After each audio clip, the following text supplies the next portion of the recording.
Hi folks, this is Chris Everett again, and today we're going to look at two very specific types of sketches or drawings. One is going to be an exploded sketch and the other one is going to be a cut through. So both of these have slightly different purposes. The purpose of the exploded view is to show how an object goes together. It sounds a lot more dramatic than it is, so you're not actually showing how something explodes, but you're actually showing how an object is put together, and that is shown by basically letting all the parts drift apart in space as if in outer space, and you will see screws basically traveling out in a controlled axis, so that you see how it is being put together. You might be familiar with these kinds of drawings when you're looking at instruction manuals for how to put things together. And the other thing is the cut through, which could be used just to show how something is constructed on the inside. Now we'll start here. What I've done is I have made myself just a little perspective sketch of the part that we're going to draw in these two different ways. This is fine. I'm going to put another sheet over it. What we need, of course, is a good 3-point perspective drawing, which this one is. And now I'm going to try and make the parts that comprise this object drift apart. So you can't see it right now, but I can see through this paper what's there, and I'm just going to play it convenient and trace through. That's going to save me a lot of time. It's going to make sure that it looks exactly like the drawing that I had before. So the first thing I'm drawing right now is the rear part, and you may notice that I have shifted my paper to accommodate the position of this object at the back, because I need the space. When I draw this now, I'm making space for all the bits that still need to be shown afterwards.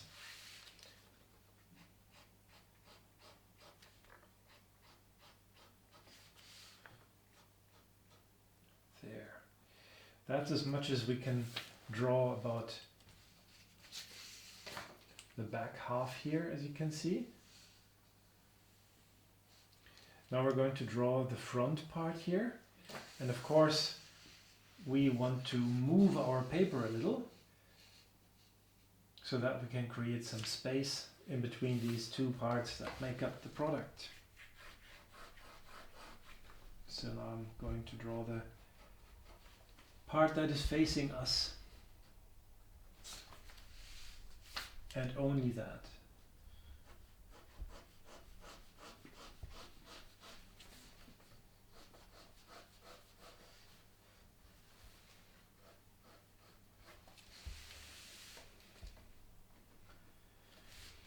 This is the kind of technique that we have been using before. This is just like your normal sketching in perspective. This is actually a 3-point perspective sketch that I'm using here because that is considered officially cool,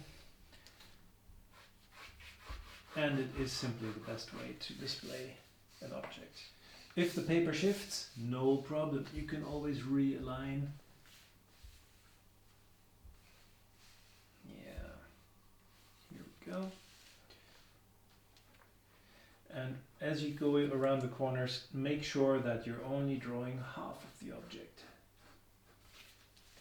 because the other half is over there, right?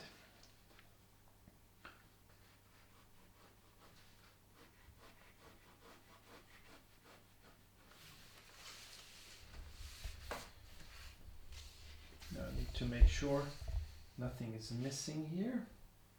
No, nothing is missing. We also have our handle part here.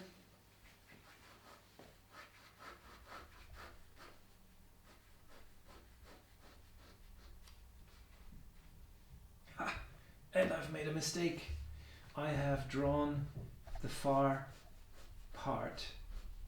That's not a problem though. we can simply be brutal and get rid of it.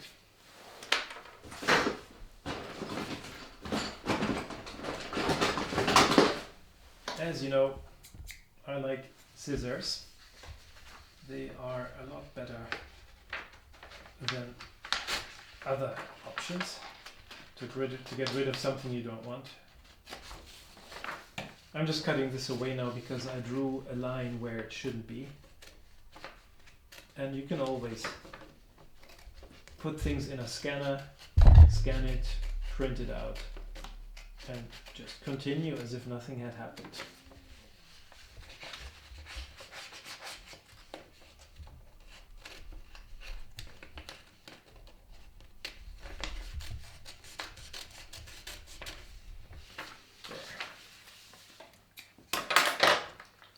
Sure we have a consistent line here.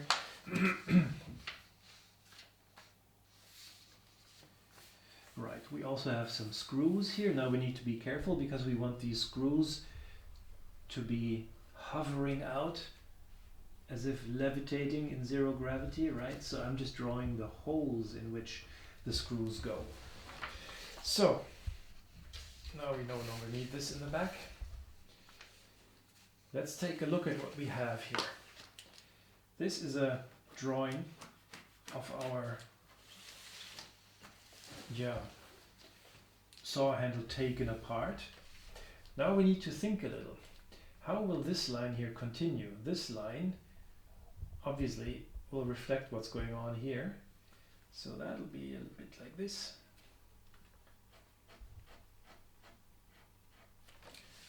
And this line here would be like this.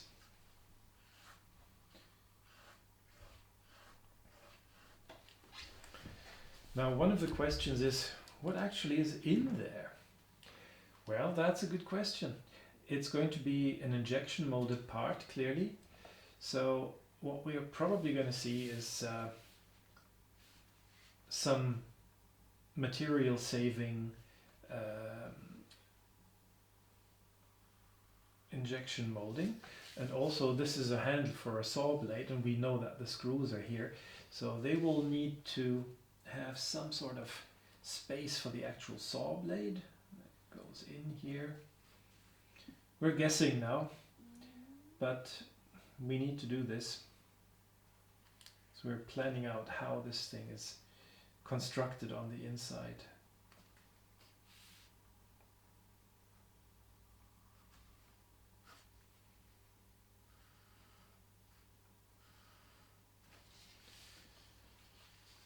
And then we have the actual screws. Now we need to guess again a little. This hole is in a corner like that, and this hole is in a corner like that. And then there's that distance, so that will be here. And there's not going to be a hole as such. On the contrary, there's probably going to be a bump or something that receives this screw. Perhaps it's going to look like this in there.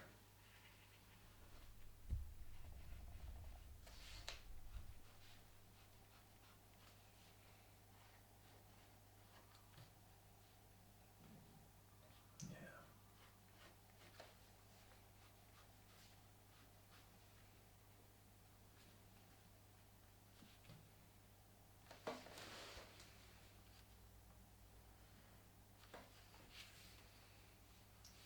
Now these are holes, as we know, just for screws that will be sitting there, so we have to make that look like the kinds of depressions that will receive a screw.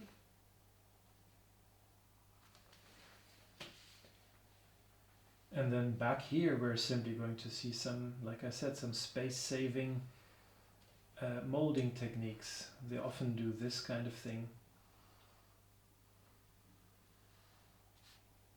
If you've opened up some plastic parts, you'll probably have seen this.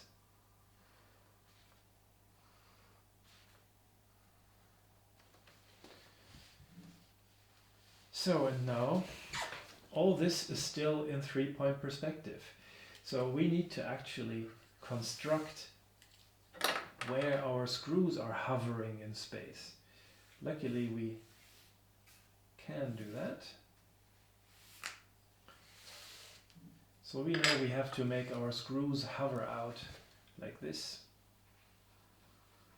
along these axes here that you can see. So I'm drawing a screw now that is hovering in space coming out of here.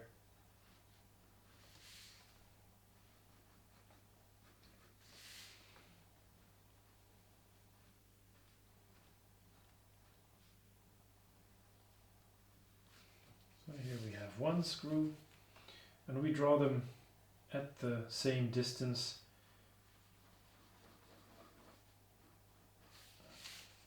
There is no actual convention that says where exactly these should be sitting. But if you've seen construction manuals, you'll have seen what they do. So it should be going through here. And we could actually draw an axis like this, even with a little arrowhead if you like, so that we know where that axis ends. I'll do one more here.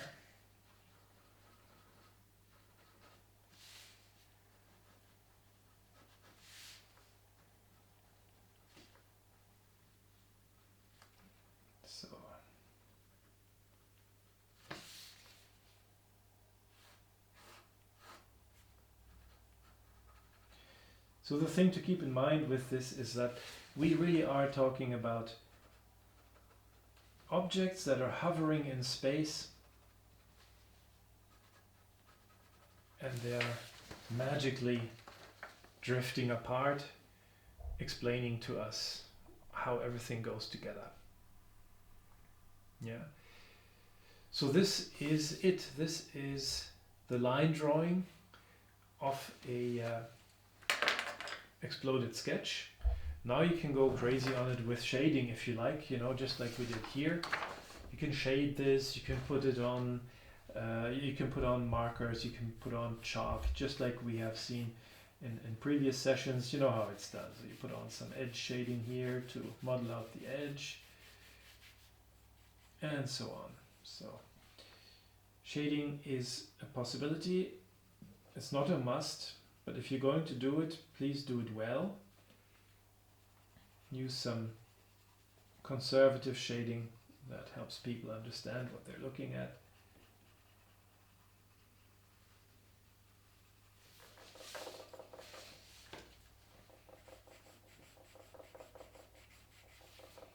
So here I'm drawing this edge shade just so that people understand that there is actually an edge there. Otherwise we just wouldn't know. And the same thing here. I'm putting this here because it's rounded, right? Also to help understand that this is going down like this.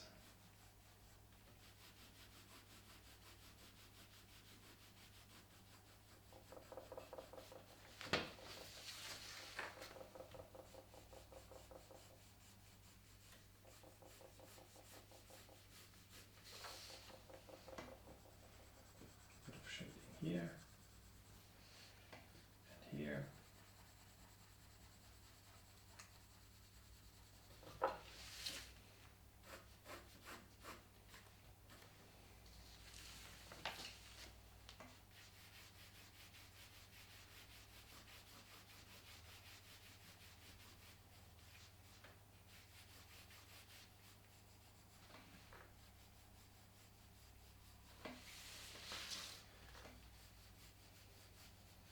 There we go. And now of course we need to do the same thing in here. Here I think we can give it an overall darker shade to begin with, and then we model out the details inside.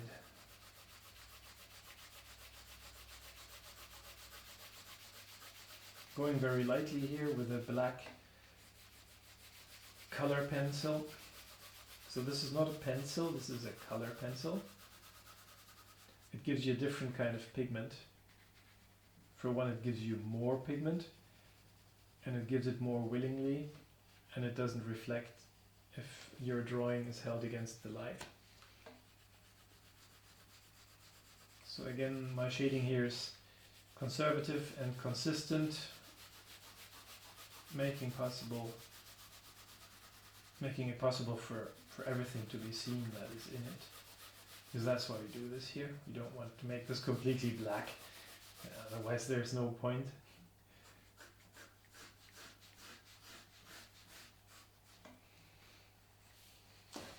So here we have an edge.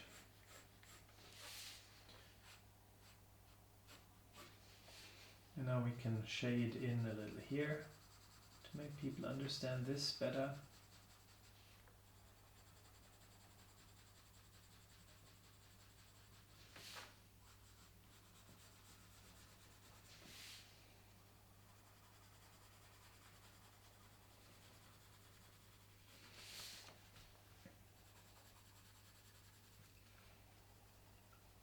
Yeah, if it's a hole, make it black.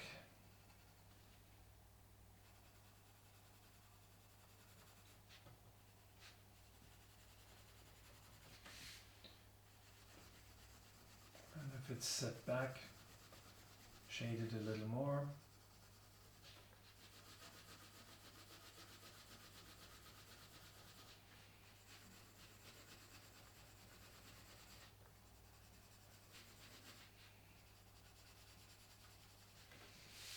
There we go.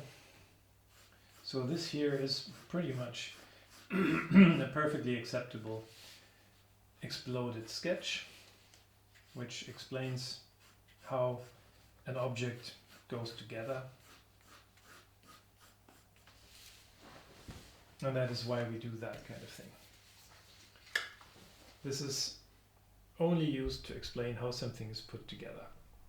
So here we have, for example, 2 injection molded plastic parts and 3 screws. So there's that. Now the cut model is something slightly different.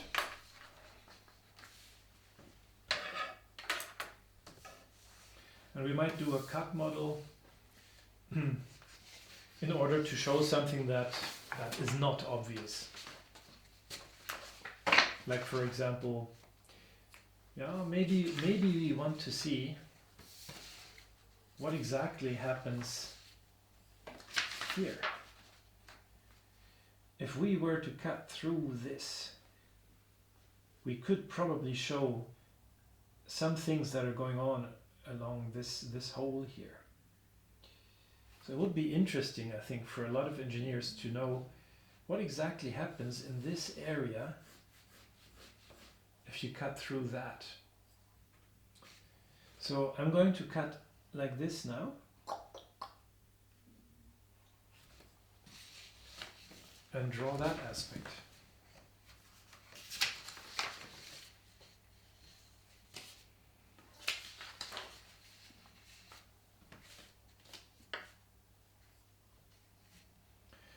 What I'm simply going to do is I'm going to use this view here, and I'm going to pretend that I've cut something away from it.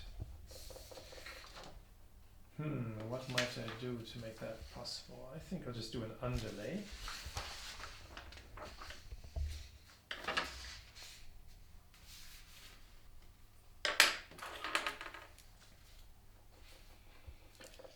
So the object we are trying to showcase is this hole with the screw, and how that part here is affected.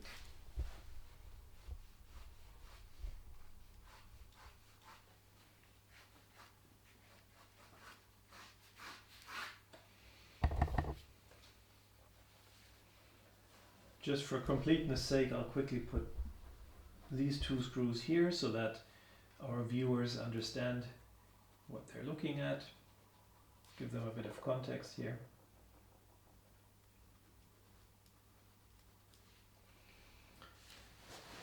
Yeah, now we just need to apply some logic. So I'm going to draw a line here. I think this is what it would be like. And go through this, come up here.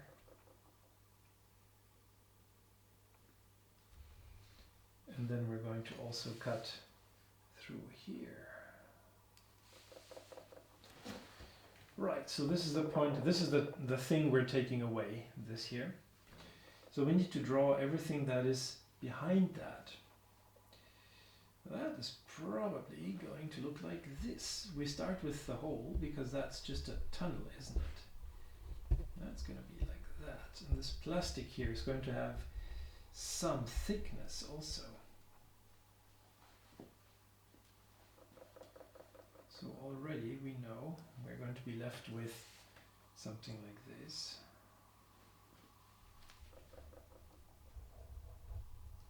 This is the front.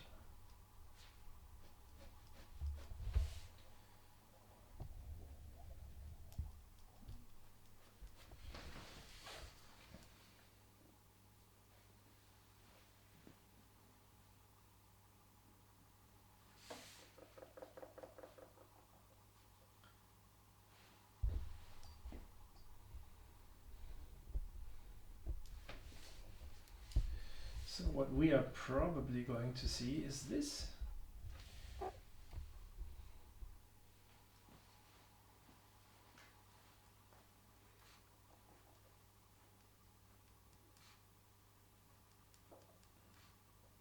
The part that I've just put this shading on, that's what you face.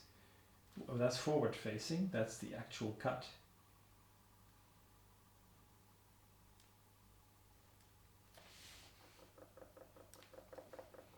And we can treat that as if it were an actual drawing of an object.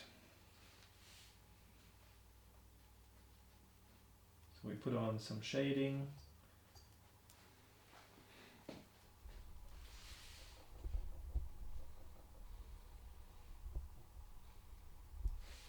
There, so we have actually cut into this now, and we know, aha, the screw goes through here.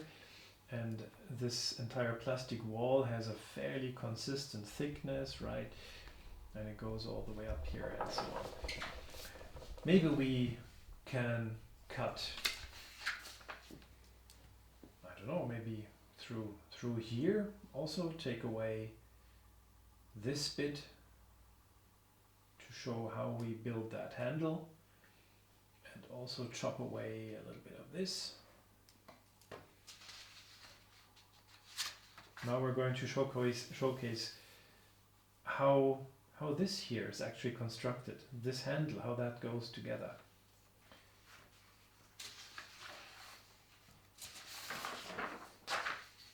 So we're going to align it.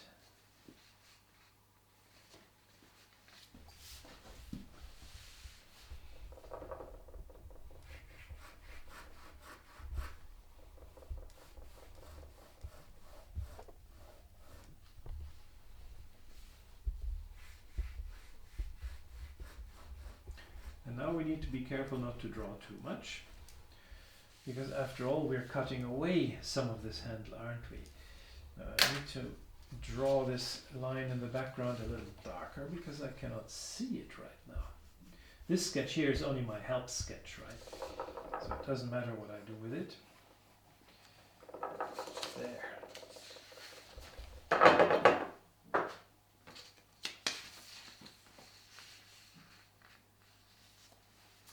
Okay, now we're going to follow that line that we can see through here. That was the cut line that we had determined we would do.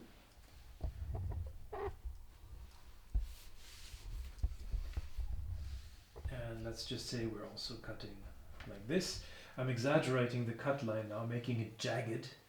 That's something some people do, to say this is where we have cut. We can actually make that super visible by adding a bit of marker magic. And we can do something like this. Yeah. Now everybody knows, aha, we have actually cut through this thing. Could be black or whatever.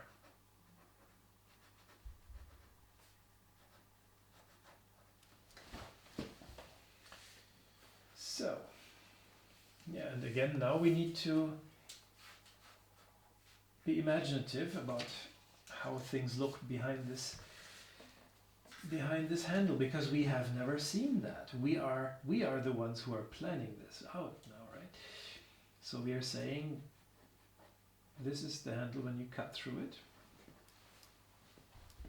And we know this is coming together from the two parts. And it's probably going to be hollow. So these two halves are most likely going to come together like this. And there should be something there that helps the plastic align. Very often these things look a bit like that. Injection molding is a wonderful thing. You can make any shape happen.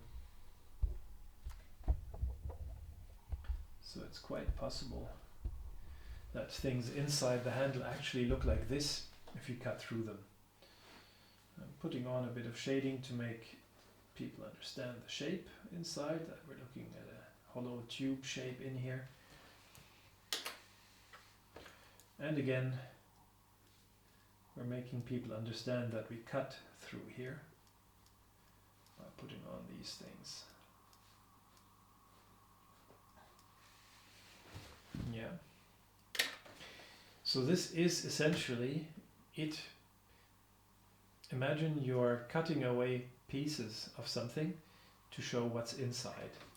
And you do that in order to explain how it's built, how it's constructed inside.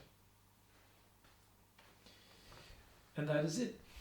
Thank you very much.